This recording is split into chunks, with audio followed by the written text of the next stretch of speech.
পাকিস্তানি একজন মুসলিম যুবক, সে সব সময় অ্যাডাল্ট ভিডিও দেখতো। তার এই গুনাহের কারণে তার কি করুণ পরিণতি হয়েছিল আপনি যদি এটা শুনেন, আপনার কলিজাটা কেঁপে উঠবে, আপনি আপনার নিজেকে ধরে রাখতে পারবেন না। ওই যুবক অ্যাডাল্ট ভিডিওর প্রতি এত পরিমাণে অ্যাডিক্টেড ছিল, সে অ্যাডাল্ট ভিডিও দেখার জন্য বড় একটা অ্যাডাল্ট সাইট থেকে অনেক টাকা খরচ করে সে লাইফ টাইমের সাবস্ক্রিপশন কিনেছিল এবং সেই ওয়েবসাইটের অ্যাক্সেস সে তার নিজের বন্ধু বান্ধবকেও দিয়েছিল। সে তার সকল বন্ধু বান্ধবকে নিয়ে অ্যাডাল্ট ভিডিও দেখতো।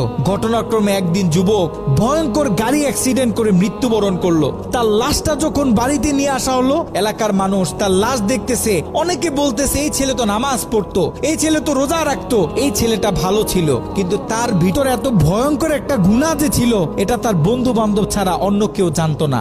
সকলে মিলে তাকে দাফন করে যখন বাড়িতে চলে আসলো, ওই ছেলের মা গভীর রাত্রে মোনাজাতে আল্লাহর কাছে দোয়া করতেছিল, আল্লাহ আমার ছেলে যদি কোনো ভুল করে থাকে তুমি আমার ছেলেকে ক্ষমা করে দাও, আমার ছেলের কোনো গুনাহের কারণে তুমি তাকে জাহান্নামে দিও না, তার কবরটাকে জান্নাতের টুকরা বানায় দাও। দোয়া করতে করতে মা এক পর্যায়ে ঘুমিয়ে পড়লো। মা যখন ঘুমিয়ে পড়লো, তিনি স্বপ্নে ভয়ঙ্কর একটা দৃশ্য দেখলেন। তিনি দেখতেছে তার ছেলের কবরে আল্লাহ পাক জাহান্নাম থেকে কিছু ফেরেশতা নিযুক্ত করলেন এবং ওই ফেরেশতাদের হাতে বড় বড় কিছু কুড়াল, যে কুড়াল দিয়ে সকল ফেরেশতারা মিলে একসাথে তার ছেলের শরীরে আঘাত করতেছে। যদি তার ছেলের হাতে আঘাত করে তাহলে হাতটা কেটে দূরে গিয়ে পড়তেছে, যদি পায়ে আঘাত করে তাহলে পাটা কেটে দূরে গিয়ে পড়তেছে। তার ছেলে ভয়ঙ্কর ভাবে চিৎকার দিতেছে। ছেলের ভয়ঙ্কর চিৎকার শুনে মায়ের ঘুম ভেঙে গেল। মা উঠে আবার তাহাজ্জুদ নামাজের জন্য প্রস্তুতি নিলেন, আল্লাহ তাআলার কাছে দোয়া করতেছেন। দ্বিতীয় দিন গভীর রাতে যখন মা ঘুমিয়ে পড়লেন, তিনি দ্বিতীয় দিন আরো ভয়ঙ্কর চিত্র দেখলেন, যেখানে প্রথম দিন 8 থেকে 10 জন ফেরেশতা দিয়ে আল্লাহ পাক তার ছেলের উপর আযাব দিতেছিলেন, সেখানে দ্বিতীয় দিন 30 থেকে 40 জন জাহান্নামী ফেরেশতারা তার ছেলের উপর আযাব দিতেছিল। তার মা আরো ভয় পেয়ে গেল। তৃতীয় দিন গভীর রাতে ওই ছেলের মা যখন আবার ঘুমিয়ে পড়লো, তৃতীয় দিন তিনি খেয়াল করলেন 50 থেকে 60 জন জাহান্নামী ফেরেশতারা তার ছেলের উপর আযাব দিতেছে, তার ছেলের উপর আক্রমণ করতেছে, তার ছেলে ভয়ঙ্কর ভাবে চিৎকার দিতেছে। দিন যত বাড়তেছে আল্লাহ পাক জাহান্নাম থেকে তত বেশি ফেরেশতা তার ছেলের উপর নিযুক্ত করতেছে। মা ভয় পেয়ে গেলেন, মা ভেঙে পড়লেন। ওই ছেলের মা ছেলের বন্ধুদেরকে একদিন ডাক দিলেন, ডাক দিয়ে বলতেছে, দেখো আমি আমার ছেলের উপর দিয়ে এই ভয়ঙ্কর স্বপ্ন দেখতেছি, তোমরা যাও কোনো আলেমের কাছে জিজ্ঞাসা করো যে কেন আমার ছেলের সাথে এমন হচ্ছে। ওই ছেলের বন্ধুরা মিলে পাশের বড় একটা মাদ্রাসায় চলে গেল। ওই মাদ্রাসায় ছিল একজন শাইখুল হাদিস।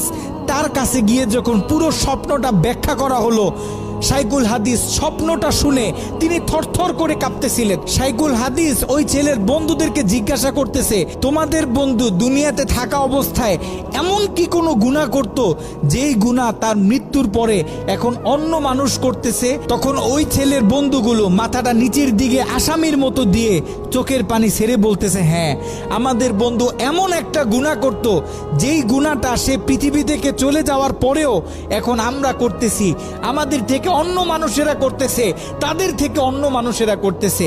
আমাদের বন্ধু অ্যাডাল্ট ভিডিও দেখতো, সে একটা সাইট থেকে সাবস্ক্রিপশন কিনেছিল, সেই মেইল পাসওয়ার্ড আমাদেরকে দিয়েছিল, আমরা আমাদের বন্ধুদেরকে দিয়েছি, তারা তাদের বন্ধুদেরকে দিয়েছে, এরকম করে এটা আস্তে আস্তে ছড়িয়ে পড়তেছে। ওই আলেম বলতেছে, শোনো তার এই গুনাহ পৃথিবীতে যত মানুষ করবে, দৈনিক যত মানুষ এই গুনাহের সাথে লিপ্ত হবে, আল্লাহ পাক জাহান্নামের তত বেশি ফেরেশতা তোমাদের বন্ধুর উপর আযাব দেওয়ার জন্য নিযুক্ত করে দিবেন। নাউজুবিল্লাহ। যত সম্ভব পারো তোমরা এই ওয়েবসাইটের অ্যাক্সেসটা বন্ধ করার চেষ্টা করো।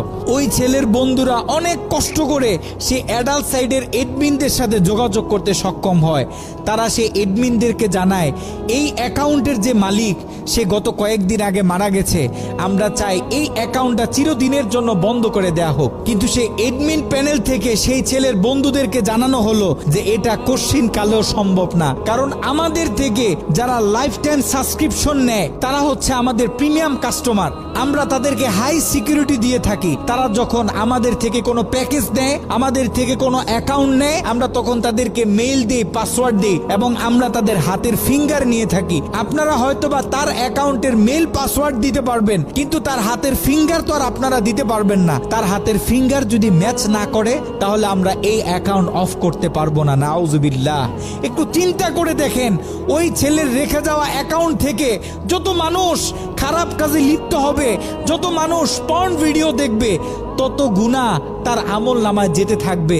একটু ঠান্ডা মাথায় চিন্তা করেন, আপনি আর আমি আমাদের সোশ্যাল মিডিয়া অ্যাকাউন্টগুলো কিভাবে ব্যবহার করতেছি। আমরা তো আমাদের ফেসবুকে কত ছবি শেয়ার করি, কত মুভি ক্লিপ শেয়ার করে থাকি, কত গান বাজনা শেয়ার করি। আপনার আমার মৃত্যুর পরে এগুলো তো আর কেউ কাটতে পারবে না। যত লক্ষ মানুষ আপনার আমার মৃত্যুর পরে এই ভিডিও দেখবে, আপনার আমার অ্যাকাউন্টে রেখে যাওয়া ভিডিও যত মানুষ দেখবে, আপনার আমার কবরে তত কঠিন কঠিন আযাব দেয়া হবে। আপনি আর আমি জীবিত থাকা অবস্থায় যদি আমাদের ফেসবুক অ্যাকাউন্টে ইসলামিক ভিডিও শেয়ার করি, একটা কোরআনের তেলাওয়াত শেয়ার করি, একটা হাদিস শেয়ার করি, ইসলামিক কোনো ডকুমেন্টারি শেয়ার করি, তাহলে আপনার আমার মৃত্যুর পরে এই অ্যাকাউন্ট থেকে যত মানুষ এই ভিডিওগুলো দেখবে, আমরা কবর থেকে তত বেশি সওয়াব পাইতে থাকবো। এ কারণে আমরা পৃথিবীতে থাকতে যত কাজ করব, সব কাজ যেন আমরা চিন্তা ভাবনা করে তারপরে করি। এমন কোনো কাজ করব না যে কাজ আমার মৃত্যুর পরে আমার কবরে আযাব বাড়িয়ে দিবে।